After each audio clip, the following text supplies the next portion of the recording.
Mahilig ka ba sa Starbucks? Well, right behind me is the very, very first Starbucks in the Philippines, established in December 4, 1997. So imagine today there are over 450 Starbucks in the Philippines. It all began here with the one here at 6750, which is right beside Shangri-La. So 67 right here, and Glorieta just right in front of me.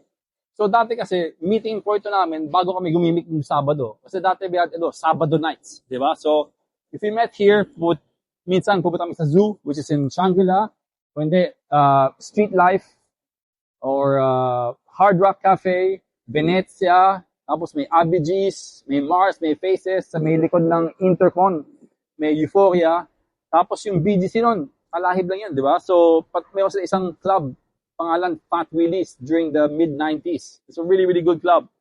So yeah, so this is a good meeting point, very strategic. So kudos to whoever thought of this location.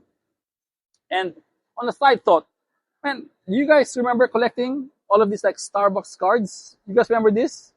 Yung mga Starbucks, like this is my favorite one. I still keep this. I really miss using my Starbucks cards. Nung pupunta kami dito sa nung 90s, hindi kami uminom ng kape. Ngayon, umiinom ako sa mga 10 kape sa isang araw.